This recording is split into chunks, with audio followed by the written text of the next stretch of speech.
तालियां एक बार दमदार।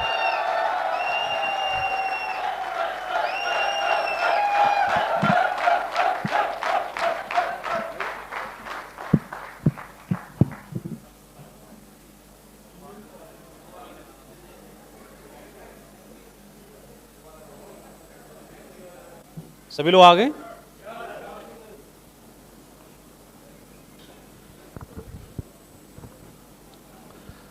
प्रेजेंट सिनेरियो की बात कर रहे थे हम कि स्कोप क्या है, आगे आने वाले जनरेशन का जो भविष्य है, फ्यूचर है, उसके लिए क्या अपॉर्चुनिटीज़ हैं और कहाँ पर क्या लिमिटेशंस हैं।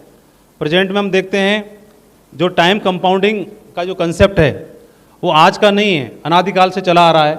शुरुआत में आज से सैकड़ों साल पहले अगर बात करेंगे तो शुरुआत में क्या होता था, टाइम कंपाउंडिंग का जो बेनिफिट है वो कौन लोग लिया करते थे। तो पुराने समय में ऐसी प्रथा थी, गुलाम रखने की प्रथा थी, तो मोनार्चीज़ की प्रथा थी, तो लोग गुलाम की खरीद फरोख्त चलती थी। तो उस समय पर जिसके पास जितने ज़्यादा गुलाम हुआ करते थे वह उतना ज़्यादा धनी व्यक्ति या पावरफुल व्यक्ति माना जाता था, तो खरीद फरोख्त चलती थी। तो उनके द्वारा वो लोग काम करवाते थे अपने लिए और इस तरह से मुनाफा या सेठ साहूकार बनते थे वो लोग। उसके बाद में सैकड़ों साल गुजरे और वो प्रथा जो बदल के व्यवसाय में आ गई और लोगों ने क्या किया, उन्हीं लोगों को रोजगार दिया, पैसा लेकर के एक फैक्ट्री या इंडस्ट्री डाली, वहाँ पर सैकड़ों हजारों लोगों को रोजगार दिया। वो लोग काम कर रहे हैं तो उनके लिए हजारों घंटे काम हो रहा है। इस तरह से उन्होंने जो कंपाउंडिंग का जो टाइम कंपाउंडिंग था उसको उन्होंने ऐसे करके कंसेप्ट का फ़ायदा लिया। धीरे धीरे करके क्या हुआ और समय बदला, एक शताब्दी गुजरी और उसके बाद में आप देखेंगे कि फ्रेंचाइजीज़ का सिस्टम आ गया और एक कोई कंसेप्ट, कोई एक विचारधारा या कोई एक रेसिपी जिसको लेकर के ये फ्रेंचाइजी का आपने देखा, कोई भी एक टेस्ट, कोई भी एक रेसिपी पसंद आई और उसकी फ्रेंचाइजीज खुल गई देश भर में और दुनिया भर में। और देश भर में और दुनिया भर में खुलने की वजह से एक ही आदमी 8 घंटे काम कर सकता है, लेकिन उसके लिए दुनिया में कई सारी फ्रेंचाइजी स्टोर की वजह से उसका मुनाफा का परसेंटेज उसको मिलने लगा और उसे फ़ायदा मिलने लगा। और उसके बाद में एक समय ऐसा आया कि फ्रेंचाइजी के लिए तो कम से कम कोई प्रोडक्ट होना चाहिए या कोई रेसिपी होनी चाहिए या कुछ होना चाहिए, लेकिन ऐसा समय आ गया ऑनलाइन का ज़माना आ गया। ऑनलाइन में आप देखेंगे, ऑनलाइन जितनी भी कंपनियां हैं, खुद का कोई प्रोडक्ट नहीं है, लेकिन आदमी की ज़रूरत को पहचान करके उन्होंने उसकी ज़रूरत को पूरा कराया। एक ऐसा प्लेटफॉर्म तैयार कर दिया जहां पर एक प्रोडक्ट बेचने वाले की ज़रूरत है और एक खरीदने वाले की ज़रूरत है, दोनों को आपस में मिला दिया एक प्लेटफॉर्म ने। खुद के पास में, उनके पास में सिर्फ प्लेटफॉर्म प्रोवाइड कराया, जिसकी वजह से वो उन्होंने देश की नहीं बल्कि दुनिया के बहुत बड़े पैसे वाले अमीर व्यक्तियों में भी नाम शामिल हुआ। और उसके बाद में फिर ऐसा प्लेटफॉर्म आ गया जहाँ पर कोई प्रोडक्ट की ज़रूरत भी नहीं है, आदमी की समय की रिक्वायरमेंट को समझा उन्होंने और लोगों को लोगों से जोड़ दिया और इस तरह से उन्होंने क्या किया, इसका फ़ायदा उठाया। तो ये कुल मिलाकर के आप देखेंगे, यानी इसको सोशल मीडिया, सोशल नेटवर्क का समय आ गया और it is all about becoming a platform for e commerce of products and service. या तो प्रोडक्ट या फिर सर्विस प्रोवाइड कराने वाला ई कॉमर्स का एक प्लेटफॉर्म बन गया। और आज देखेंगे ये ब्रांड हो या इनके अलावा भी सभी ब्रांड हों, इन लोगों ने क्या किया, टाइम कंपाउंडिंग का फ़ायदा उठाया और आज के उभरते हुए ट्रेंड को पहचाना, समझा और बड़े बड़े नाम बने ये लोग दुनिया में। ये लोग बहुत बड़े नाम बन गए कुछ ही समय के अंदर। जो समय मतलब लोगों ने 3 पीढ़ी 4 पीढ़ी में पैसा कमाते थे वो लोग मिलकर के, इन लोगों ने मात्र 3 दशक में, 2 दशक में ही उतना बड़ा एम्पायर खड़ा कर लिया है ना, ई कॉमर्स की बदौलत या सोशल प्लेटफॉर्म्स की बदौलत या टाइम कंपाउंडिंग की बदौलत। तो कुल मिला के कंसेप्ट क्या है, टाइम कंपाउंडिंग का है, जो शताब्दियों से चला आ रहा है। और आज की डेट में अगर वर्तमान में देखते हैं तो लेटेस्ट ट्रेंड्स के बारे में बात करेंगे। अब समय चल रहा है एंटरप्रेन्योर्स का, है ना, यूथ एंटरप्रेन्योर्स का समय चल रहा है। बेस्ट जो ग्रोथ हो रही है ई कॉमर्स का समय है अभी, है ना। और बिगेस्ट मार्केट जो है पूरी दुनिया में वो FMCG अपने आप में एक बिगेस्ट मार्केट है। तो नेटवर्क मार्केटिंग क्या है, इन तीनों चीज़ों का कम्बिनेशन है। आप देखेंगे एंटरप्रेन्योर जो लोग भी इसमें काम करते हैं सभी अपने आप में इंडिविजुअल एंटरप्रेन्योर हैं सभी लोग अपने आप में। दूसरा ई कॉमर्स प्लेटफॉर्म है जहाँ पर हम लोगों को उनकी मुहैया करा रहे हैं, ज़रूरतों को पूरा करा रहे हैं। और तीसरा क्या है, FMCG के जो प्रोडक्ट हैं जिनकी आवश्यकता लोगों को है, इन चीज़ों का कम्बिनेशन बना करके ये नेटवर्क मार्केटिंग कंसेप्ट के द्वारा हम लोगों को इस बिज़नेस में टाइम कंपाउंडिंग करके हम अपना फ़ायदा बना सकते हैं, कर सकते हैं। आज की डेट में सिर्फ एक ही चीज़ है जो आदमी को पैसे वाला बना सकती है, और वो है सेटिस्फाइड कस्टमर। किसी भी रूप में हो, कैसे भी हो, अगर सेटिस्फाइड कस्टमर है, कस्टमर की संतुष्टि मिल गई, कस्टमर सेटिस्फाई हो गया, तो वो व्यक्ति निश्चित तौर पे बहुत सारा पैसा कमा सकता है, बहुत बड़ा पैसे वाला बन सकता है। इवन एक चाय की दुकान भी है, तो चाय की दुकान पे जो चाय पीने वाला व्यक्ति अगर संतुष्ट होता है तो वह उसको रिकमेंड करता है, और धीरे धीरे करके वो चाय वाला भी वहाँ का पॉपुलर और फेमस बन जाता है ना। तो प्रेजेंट में केवल और केवल एक, तो it's take off time of network marketing industry. तो ये समय जो है वो नेटवर्क मार्केटिंग इंडस्ट्री का एक टेक ऑफ करने का समय है। हम लोग बिल्कुल सही समय पर हैं। 2025 का जो समय जिसका माना जा रहा है, एक बढ़िया अच्छा समय माना जा रहा है, गोल्डन एज मानी जा रही है। 2025 से लेके और 2030 2035 का जो अगला दशक आने वाला है वो गोल्डन पीरियड होगा नेटवर्क मार्केटिंग का, ऐसा बोला जा रहा है। उससे पहले जो भी कुछ है ये संघर्ष का समय है, बिल्डअप करने का समय है, किसी भी इंडस्ट्री को उठाने में जो संघर्ष लगता है ये वो समय चल रहा है। सही समय शुरू होगा कब से? 2025 के बाद में जो गोल्डन टाइम आएगा। तो तब तक जो लोग अपनी जड़ें मजबूत कर लेंगे वो लोग पैसा कमाएंगे, पैसा बनाएंगे और बहुत बड़े आदमी बनेंगे। आपको समझ में आ रही चीज़ें? समझने की कोशिश कर रहे हैं आप? तो हम टेक ऑफ करने वाली इंडस्ट्री में हमने कदम रखा है। दुनिया में ऐसे अगर 100 लोगों की सूची बनाएं जिन्होंने नेटवर्क मार्केटिंग बिजनेस से क्या कमाया, तो प्रत्येक आदमी ने इतना कमाया कि वह आदमी खुद के हेलीकॉप्टर में और खुद के चार्टर्ड प्लेन को खरीद रखा उन्होंने नेटवर्क मार्केटिंग बिजनेस से। और कितने सालों में? किसी को या तो 40 साल हुए हैं या किसी को 30 साल हुए हैं, और कोई कोई तो ऐसे हैं जिनको 25 साल ही हुए हैं। 25 साल से लेके 45 साल के बीच में ऐसे लोग हैं जिन्होंने इस इंडस्ट्री के माध्यम से, उनके खुद के आइलैंड हैं, खुद के चार्टर्ड प्लेन हैं, खुद के बहुत बड़े बिजनेस एम्पायर हैं। इस बिजनेस में से पहले वो लोग क्या थे? वो लोग नौकरी कर रहे थे, कोई क्लास 1 ऑफिसर था, कोई IITian था, कोई इंजीनियर था, कोई कुछ था। और लेकिन इस इंडस्ट्री की वजह से, हाँ इसमें चार्जिंग काम नहीं कर रहा शायद, नीचे थोड़ा देखना पड़ेगा। जिन्होंने नेटवर्क मार्केटिंग बिजनेस में 30 साल 35 साल शिद्दत से दिए हैं और एथिक्स के साथ किया है और लीडरशिप को निखार के काम किया है, उन लोगों के जीवन में जनरेशन बदल गई हैं। इतना बड़ा एम्पायर खड़ा हुआ है। ये जो फोटो वगैरह या जो सोर्सेज हम आपको ले रहे हैं इंटरनेट से, गूगल से निकाले, कोई भी फोटो नहीं दिखा रहे हैं। नेटवर्क मार्केटिंग बिजनेस के जो अचीवर से संबंधित चीज़ें हैं केवल वही आपको दिखाने की कोशिश की जा रही है। आप समझो ये बिजनेस में it's take off time of network marketing industry. ये समय ऐसा हो रहा है, इससे आज से कुछ साल पहले हमने फोटो दिखाया था कि ऐसा समय आएगा जब लोग नेटवर्क मार्केटिंग बिजनेस में ऐसी गाड़ियाँ लेंगे। तो ऐसी गाड़ियाँ मतलब लोग विदेशों में तो ले ही रहे हैं, और अभी शुरुआत हो गई है इंडिया में भी लेने की शुरुआत अभी हमारे यहाँ भी हो गई है। हो गई कि नहीं हो गई?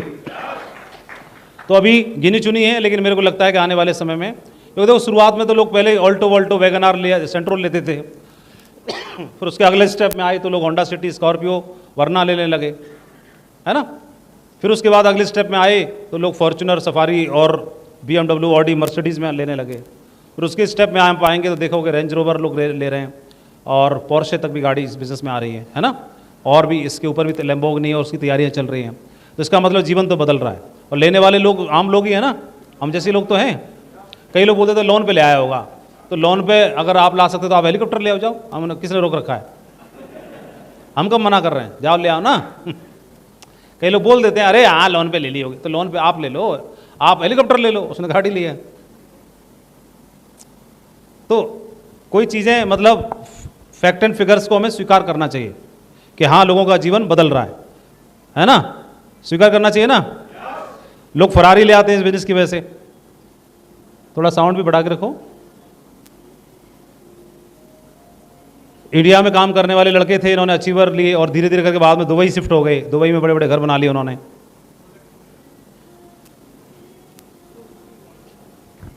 साउंड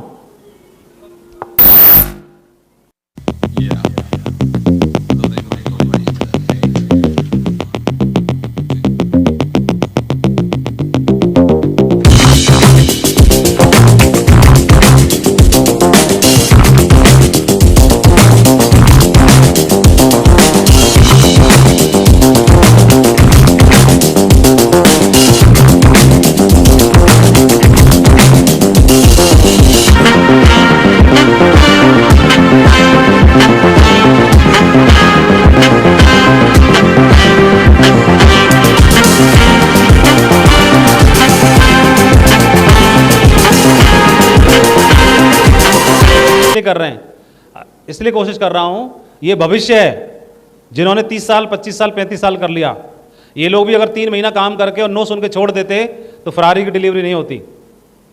शुरुआत में जो मुश्किलें हमको और आपको आती हैं या आ रही हैं, वही सब सेम मुश्किलें इनको भी आई थी या आती हैं। एक दौर होता है, मैंने शुरू में ही बोला, बीज में फलदार वृक्ष बनने की संभावना है, लेकिन उस बीज को मिट्टी में जाना पड़ता है। और जब मिट्टी में जाता है तो कोई उसका ताली नहीं बजाता, कोई बोलता नहीं है, कोई क्रेडिट नहीं मिलता उसको। तो शुरुआत का दौर जो होता है वो ऐसे ही होता है, और ऐसे होना भी चाहिए। आप सच बताओ, कोई संघर्ष नहीं करना पड़े, कोई फेलियर नहीं देखनी पड़े, कोई परेशानी नहीं देखनी पड़े, ज्वाइन करो तुरंत से फट से कर अरबपति बन जाए, तो कौन पूछेगा? ऐसे होता है कहीं? इसकी वैल्यू खत्म हो जाएगी, सक्सेस की मूल्य नहीं रहेगा कोई भी, है ना? तो जो संघर्ष से मिलता है, ओलंपिक के मेडल की कितनी वैल्यू होती है, चाहे ब्रॉन्ज ही क्यों ना हो, चाहे सिल्वर ही क्यों ना हो, होती है कि नहीं होती है? क्यों? क्योंकि उसको पापड़ बेलना पड़ता है, किसी किसी का जीवन पूरा लग जाता है उसको लाने में, है ना? इसलिए मूल्यवान होता है। सोना मूल्यवान है कि नहीं है? सोना मूल्यवान क्यों है, कोई बताएगा? क्योंकि बहुत कम है वो। अगर वो बहुत ज्यादा होता तो सोना नहीं पहनते। लोहा अगर कम होता तो फिर लोहा बिकता तोला के हिसाब से 50,000 रुपये तोला। जो चीज कम होती है वो हमारे लिए मूल्यवान हो जाती है। जो मुश्किल से मिलती है, जो कम होती है, वो मूल्यवान हो जाती है। शुरू में लोग होते थे, उतनी ही सरकारी नौकरियां होती थी, लेकिन सरकारी नौकरी लोग करते नहीं थे। आप पता करना, हमारे जो बुजुर्गों से कोई जाता नहीं था। अरे अरे हाँ बढ़िया है सरकारी नौकरी, बेटा कौन करेगा नौकरी? क्योंकि बहुत थी पहले। गांव में लोग ही टोटल 150 हैं, नौकरी 250 हैं। कोई ना कर रहा, अरे हाँ नौकरी, नौकर बनेंगे हम पे पड़ा तो 56 बीघा खेत, है ना? तो इसलिए नहीं जाते थे। लेकिन अभी तो भगवान से अगरबत्ती लगाते हैं। जो चीज़ कम होता है, मुश्किल से मिलता है, वो मूल्यवान हो जाता है। उसी की वैल्यू है सबकी नज़रों में। कई लोग बोलते हैं सफलता के मुकाम पर कम ही लोग पहुंच पाते हैं, तभी तो उनकी वैल्यू होती है। कम पहुंचते हैं इसीलिए। और कम क्यों पहुंचते हैं? क्योंकि उस विरोध को, रिजेक्शन को और नो को कम ही लोग झेल पाते हैं, बाकी सब छोड़ देते हैं, गिव अप कर देते हैं। इसलिए उनकी वैल्यू होती है। तो नेटवर्क मार्केटिंग के टर्नओवर के बारे में बोल रहे हैं। देखो यूएसए में ये टर्नओवर दिखा रहा है, ये तो पुराना डाटा है। यूएसए में, चाइना में, जापान में, कोरिया में, ब्राजील में, जर्मनी में, मैक्सिको में, फ्रांस में, मलेशिया में। लेकिन इंडिया में सबसे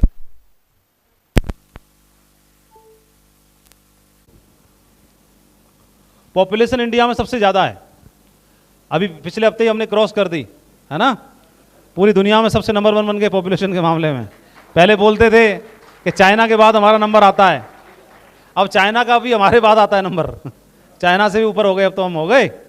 अब कौन सी कसर बची है? बधाई हो। खुश हो रहे हैं, है ना? लेकिन टर्नओवर के बारे में बात करेंगे तो टर्नओवर अभी कम है, लेकिन अभी हम देखेंगे उसके बावजूद भी, कोविड रहा या कुछ भी रहा, उसके बावजूद भी नेटवर्क मार्केटिंग बिजनेस ने जो उम्मीदें थी उससे ज़्यादा टर्नओवर किया है भारत में, और लगातार बढ़ रहा है, और आने वाले समय में बहुत कई गुना ज़्यादा होने वाला है। तो इतनी बड़ी इंडस्ट्री में हम हैं, और इतनी बड़ी इंडस्ट्री में अगर हम नहीं संग में रहेंगे, बहाव है तो बहाव में अगर नहीं बहेंगे तो हमारी जगह कोई और दूसरा ले लेगा। अभी आप बताइए, बिजनेस को 2003 में जैसे मुझे मिला, तो क्या मुझे अकेले को मिला था? हाँ ना? तो बोलो, कोई चीज़ की जरूरत है तो आप बता देना, चाय पानी कॉफ़ी कुछ, तो ताकि बोल सकें। वो बहाना होता है, वो ब्रेक तो करना है ना, ताकि दम बरकरार बनी रहे। तो अभी आप बताओ, आपसे मैं प्रश्न कर रहा हूं, 2003 में जब मुझे बिजनेस मिला, मुझे अकेले को मिला था क्या? 2005 में जसवीर जी को अकेले मिला था क्या? तो इनको मिला था, तो ये लोग लगे रहे, तो यहां पर पहुंचे। बाकी लोग तो टिके नहीं, चले गए। अगर हम भी चले जाते तो हमारी जगह कोई और होता। किसी को तो करना था, किसी का सपना था। कई बार आप लोग देखते होंगे कि खुद व्यक्ति का टारगेट जीतने का सपना नहीं होता, लेकिन उसके अपलाइन का गोल होता है, इसको टारगेट जिताना है। किसी का खुद का डायमंड बनने का गोल नहीं होता, लेकिन उसका डायमंड की लिस्ट में उसके अपलाइन के नाम होता है, अपने की लिस्ट में नाम होता है कि इनको डायमंड बनाना है। तो ऐसे ही हमारा, अगर हम नहीं करते तो हमारी जगह कोई और बैठा होता, तो crown ambassador, universal crown ambassador, diamond कोई बन जाता, कोई और बनता। तो हमेशा ये बहाव है। तो नेटवर्क मार्केटिंग बिजनेस का टर्नओवर तो होने वाला है, हम करें ना करें, लेकिन टर्नओवर तो होगा। तो इसलिए भारत एक विशाल बाजार है। पूरी दुनिया की निगाहें सबसे ज़्यादा यहाँ पर हैं, सबसे ज़्यादा लोग यहाँ पर हैं। और आप लोग जानते होंगे मेरे से भी ज़्यादा कि पूरी दुनिया, जैसे अमेरिका सबसे बड़ा राष्ट्र है पूरी दुनिया में, और अमेरिका में सबसे ज़्यादा जो डॉक्टर्स निकलते हैं मेडिकल फील्ड में वो इंडिया से हैं, जो वहाँ पर प्रैक्टिस कर रहे हैं सबसे ज़्यादा। कहाँ के हैं? और जितने भी IITians हैं और जो बड़े कंपनियों को संभाल रहे हैं वो कहाँ के हैं? हैं तो पूरी दुनिया के, लेकिन सबसे ज़्यादा जो परसेंटेज है वो इंडिया से है। आप देखेंगे जो साइंटिस्ट निकल रहे हैं वो भी इंडिया से निकल रहे हैं। NRIs आप देखेंगे, हमारे भारत के NRI पूरी दुनिया में फैले हुए हैं। आप इंग्लैंड में जाओगे, चारों तरफ आपको भारतीय लोग दिखाई देंगे। आप अमेरिका में जाओगे, व्यवसाय करने वाले भारतीय लोग दिखाई देंगे। आप छोटी से छोटी सिंगापुर चले जाओ, वहाँ दिखाई देंगे। मलेशिया चले जाओ, थाईलैंड चले जाओ, रसिया चले जाओ, सब जगह हमारे भारतीयों ने कब्जा कर रखा है पूरा। तो मेहनत में कोई कमी नहीं है, हमारे भारतीय लोग मेहनत में बहुत आगे हैं। बस समझ में आनी चाहिए कोई बात, समझ में आ जाएगी तो पूंछ उखाड़ देंगे, है ना? हेलो। तो ये आप देखोगे, अब ये तो अपनी मीटिंग हो गई, फोटो आना शुरू हो गए। लोग कहाँ से आ रहे हैं? लोग तो भर रहे हैं ना। अब जैसे आप में से कोई व्यक्ति, कोई आप में से ऐसा है जो जबरदस्ती लाया गया, आना नहीं चाह रहा था, ऐसे कोई आना नहीं चाह रहे थे लेकिन जबरदस्ती पकड़ लाए, ठीक है, चलो ईमानदारी से देखो, इन्होंने अपना हाथ खड़ा किया साहब ने, तो जैसे साहब ने खड़ा किया आपने किया, और पीछे भी हैं सर हैं, है ना? आपकी तो एज भी ज़्यादा लग रही है, ज़्यादा मतलब बाकियों से ज़्यादा। कितनी एज है सर आपकी? 55 की है। तो आप आना नहीं चाह रहे थे, जबरदस्ती बुला लिया आपको, तो आके कैसा लग रहा है? बढ़िया लग रहा है। हॉल तो भरा हुआ है, तो ऐसे लगता है कि अगर हॉल तो भरा हुआ है यार, और मैं तो नखरे कर रहा था, आना नहीं चाह रहा था। अगर मैं नहीं आता तो भी हॉल फुल ही रहता यही मैं बताना चाह रहा हूं। अगर नहीं आते तो भी हॉल फुल रहना था, मालूम है ना? ऐसे ही मैं बोलता हूं कि मैं नहीं करता तो भी कोई ना कोई बनना ही था, कंपनी का टर्नओवर होना ही था। ये तो पीछे की बात रही, अब आगे की करते हैं। अगर मैं नहीं करूंगा तो कोई ना कोई तो करेगा ही, टर्नओवर तो होना ही है, ये भी है। मैं नहीं करूंगा तो कोई और करेगा टर्नओवर तो कंपनी का टॉप पे पहुंचेगा। जैसे ये हॉल भरा हुआ है, इसमें कोई बोलेगा हैं मैं बढ़ा जाऊंगा, वो नहीं जाता तो भी हॉल हाउसफुल रहता नहीं रहता, सही बताओ।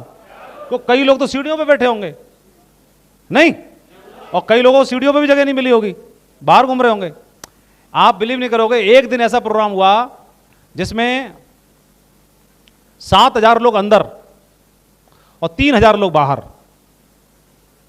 और 300 हो बाहर तो उन्हें कहीं से भी घुसेड़ दें कोने में, नीचे उधर उधर स्टेज, 300 तो स्टेज भी समा जाते। 3,000 लोग जब बाहर थे, पूरा डायमंड क्लब मरकरी तक सब की रोटी बाहर, सब हाथ जो जोड़ के उनको कैसे वापस किया। और अंदर जो घुसे हुए थे उनको पता ही नहीं थी कि बाहर ही आलम है। और डायमंड शिप होनी है, मैंने 2 बंदे लगाए कि सुपर फास्ट तरीके से रॉकेट की तरह डायमंड शिप कराओ तुरंत, चाऊ माऊ ठीक है। बाकी छोड़, अजीमो शाम सहनसा फूल डाला डोली, तुरंत बुला उसको, टोपा वाले को, टोपा पहना, खत्म करे उसको, कुछ नहीं होना वहां पर। प्रोग्राम खत्म करना है 15 मिनट में। मैं 15 मिनट में डायमंड की रिकग्निशन होगी 15 मिनट में, तब तक सारे वो सेटल करके आ गए। बात तो मानते हैं लोग, लेकिन बहुत मोटिवेट हो रहे थे जो लोग लौट के गए। मतलब जरूरी नहीं प्रोग्राम अटेंड करने से मोटिवेशन मिलता है, वापस लौटने से भी मोटिवेशन मिलता है। तो जो अंदर 7,000 लोग थे वो तो डायमंड शिप देख के मोटिवेट हो रहे थे, लेकिन जो 3,000 लोग थे वो ज्यादा मोटिवेट हो रहे थे। कितनी भाई जोर से कंपनी चल रही है कि अंदर घुसने का नंबर नहीं आ रहा, लौट के जाना पड़ रहा है 3,000 लोग वापस जा रहे हैं भाई, कितनी जोर से चल रही है कंपनी। हम कह रहे थे कि कौन करेगा कौन करेगा, अब करेंगे हम जोर से। प्रोग्राम अटेंड नहीं किया उन्होंने, वहीं से बोल रहे थे अब हम करके दिखाएंगे। तो चल रहा है, यही वो कंपनी है जो आपके हाथ में आ गई है। भगवान को धन्यवाद दो, है ना? और हम लोग सोचते हैं अरे हाँ जी करेंगे कोई, क्योंकि जानकारी नहीं रहती। पूरे भारत में छाई हुई है, डायमंडों की बाढ़ आई हुई है, फैशन में काम कर रहे हैं हम लोग। आप देखोगे ये स्लाइड तो छोटी सी लगती है हमको, लेकिन देखा जाए तो इसमें बहुत कुछ समाया हुआ है। आप बताओ आज की डेट में आदमी अगर 50,000 महीना कमाता है तो उसमें से काफी सारा पैसा तो फैशन पे खर्च कर देता है, कपड़ों पे खर्च कर देता है। पुराने टाइम में कहाँ खरीदते थे इतने कपड़े। आज की डेट में आदमी मॉर्निंग वॉक की ड्रेस अलग होती है, नाइट स्लीपिंग ड्रेस अलग होती है उसकी, कहीं काम पे जाएगा, ड्यूटी पे जाएगा, वहाँ जाएगा, उसकी ड्रेस अलग होती है, फॉर्मल अलग होती है, कैजुअल अलग होती है, इवनिंग की अलग होती है, शॉर्ट अलग होती है, और पार्टी में जाने की अलग होती है, शादी वाली अलग होती है, बर्थडे पार्टी की अलग। कितनी ड्रेसें रहती हैं उसमें, सेमी फॉर्मल अलग होगी, कैजुअल अलग होगी, दुनिया भर की होंगी। उसके बावजूद भी कहता है कि अभी कपड़े नहीं है मेरे पे। ये यहाँ बैग भर के लाए होंगे सब, और उस बैग में ऊपर बैठ के चेन लगाई होगी ठांस के, और उसके बावजूद भी कह रहे होंगे कपड़ा तो है ही ना, है ना। तो फैशन में आदमी खर्चा करता है कि नहीं करता है, और होम केयर पे खर्चा करता है नहीं करता है। आज की डेट में वेलनेस पे बहुत खर्चा करता है आदमी, शिक्षा पे खर्चा करता है, हेल्थ केयर पे बहुत खर्चा करता है, ग्रोसरी पे बहुत खर्चा करता है, घर में किचन में झाला कितना सामान आता है, पर्सनल केयर पे बहुत खर्चा करता है। पहले जो ब्यूटी किट होती थी वो लेडीजों की होती थी, अब लेडीजों की जितनी बड़ी होती है उससे बड़ी तो मोटी तो लड़कों की होती है। उसमें ये वाली क्रीम, फलानी क्रीम, सुबह की क्रीम, शाम की क्रीम, ये वाला वो वाला, दुनिया भर का रहता है, लेके इतना बड़ा चलते हैं। तो आदमी खर्चा कर रहा है, समय बदल रहा है, नहीं बदल रहा है। तो इसी पे हम लोग काम करना है। आदमी की जरूरत है ना, जरूरत है कि नहीं। फेसबुक वाले ने पहचाना कि दो आदमी खाली बैठे रहते हैं, दोनों को आपस में बढ़ा देता हूं, पैसा मैं कमाऊंगा। वो लाइक खेल रहे हैं, पैसा वो कमा रहा है जकरबर्ग। तो ऐसे ही कंपनी ने भी पहचाना इन चीज़ों को लोग लाइक करते हैं, और इसकी जरूरत को आप लोगों को पहुंचाओ, पैसा आपको आएगा। आएगा कि नहीं आएगा। और एक ऊंट के प्रश्न की बात करते हैं। एक बार क्या हुआ कि जो ऊंट का बच्चा था उसने ऊंट से सवाल किया अपने पिता से कि पिताजी कि हमारी जो पीठ पे जो कुबड़ होता है क्यों होता है। तो पिता ने जवाब दिया, बेटा हमारे को परमात्मा ने ऐसी रचना बनाई है कि हमारी पीठ पे जो कुबड़ होता है हम उसमें पानी स्टोर कर सकते हैं ज़्यादा समय तक, क्योंकि हमें रेगिस्तान में रहना होता है, वहाँ पानी नहीं होता। तो परमात्मा ने हमारी ऐसी रचना बनाई है कि पानी जगह जगह नहीं मिलेगा, तो एक ही बार पी लो और लंबे समय तक काम चला लो। परमात्मा ने हमको ऐसे बनाया। बोला अच्छा, तो हमारे जो पैर होते हैं, वो जो फुट होते हैं, तो वो इतने गद्देदार कैसे होते हैं और गोल और गद्देदार क्यों होते हैं।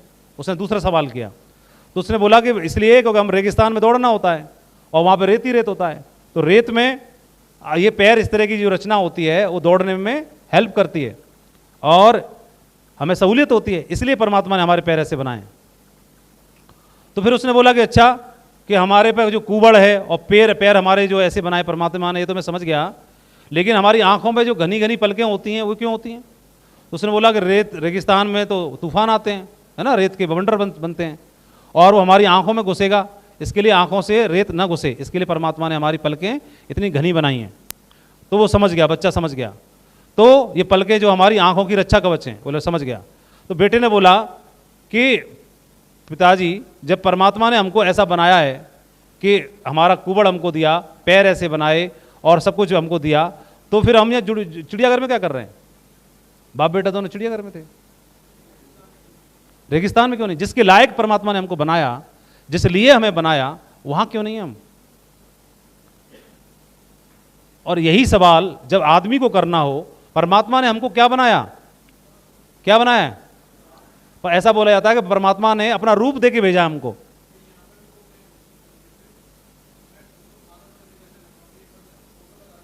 एक माइक भी थोड़ा भिजवा दो दूसरा वाला जसवीर जी के पास, तो पीछे वाला को सुनाई देगा। एक बंदा जो है मतलब 100% कॉपी करता है आपको जी, आपने जैसे बंद गले का कोट पहना है और आपकी फोटो है ऐसे करके, तो उसने सेम इसी पोज में यहाँ पे बिल्कुल हाथ रख के आपकी जैसी फोटो खिंचाई है और लिखा भी है नीचे फोटो कॉपी। तो ऐसे और भी लोग हैं, ऐसे बोलते हैं ना, कोई ग्रेवाल सर की फोटो कॉपी, मानते नहीं मानते, एक्टिंग करते हैं नहीं करते। कोई संजय जैन सर की तरह बोलता नहीं, मैं बिल्कुल कम नहीं हूँ, कई मेरी भी करते होंगे हैं। दूसरा मतलब मैं हूँ जसवीर है, बोलते नहीं बोलते। तो कोई नितिन जी की, कोई ओमी सर की। तो मागुरु जी ये पूछ रहे हैं बाकी सारे गुण तो डायमंड वाले, नौकरी में क्या कर रहे हो फिर तुम। यूएसए क्यों नहीं हो, यूसीए क्यों नहीं हो, यूसीए क्यों नहीं है फिर। सारे गुण और स्टाइल तो वही वाली बनाई है, फॉर्मेट और एक आध का तो 21 ही बनाया है? पूछना अभी है नौकरी में क्या कर रहे हैं। तो आप बताओ परमात्मा ने आदमी को कैसा बनाया। आदमी क्या कर सकता है, आदमी क्या कर सकता है। आदमी जहाज उड़ा सकता है, अंतरिक्ष में जा सकता है, मंगल पे जा सकता है, चांद पे जा सकता है, अंतरिक्ष के बारे में पता कर सकता है, टेम्परेचर कम ज़्यादा कर सकता है, अपने हाथ से यहाँ से वहाँ किसी भी इंसान को कोई चिट्ठी भेज सकता है, कुछ भी कर सकता है। वो पानी में तैर सकता है, वो पताल में जा सकता है, वो खगोल विज्ञान को समझ सकता है, वो सब कुछ समझ सकता है, अंतरिक्ष को जान सकता है और टेम्परेचर को कंट्रोल कर सकता है। वो हाथी को बांध सकता है शेर को पिंजरे में डाल सकता है, वो व्हेल को और डॉल्फिन को कूदना सिखा सकता है, नचाना सिखा सकता है। इतना पावरफुल इंसान है। तो आदमी क्या कर सकता है? आदमी ये कर सकता है। तो हम कौन है? हम वही हैं। और हम क्या कर रहे हैं? 30,000, 40,000, 50,000 में खुश हैं, कंप्रोमाइज कर रहे हैं। और कुछ पोटेंशियल हमारे अंदर परमात्मा ने दे रखी है सब कुछ, लेकिन उसका बटन चालू ही नहीं कर रहे। और बोलते रहते हैं हम तो बदकिस्मत हैं, हम तो बदकिस्मत हैं, हम तो बदकिस्मत हैं, हम पे तो कुछ है ही नहीं, कुछ है नहीं, कुछ है नहीं, कुछ है नहीं। उसका इस्तेमाल किया जाए तो आदमी तो कुछ भी कर सकता है। करने को तो ये कर सकता है, लेकिन इतना बड़ा करने के लिए बोला भी नहीं जा रहा। आपसे बोल थोड़ी रहे रॉकेट बना लो, अंतरिक्ष में चले जाओ। ये बोल रहे हैं कि डायमंड बन जाओ। सिंपल लोग बन रहे हैं सब, सादा सादा। आप भी बन जाओ। पसंद ना आए तो छोड़ देना, मत बनना, फिर वही काम कर लेना पुराना वाला। बन लो, जनरेशन के लिए कर सकते हैं।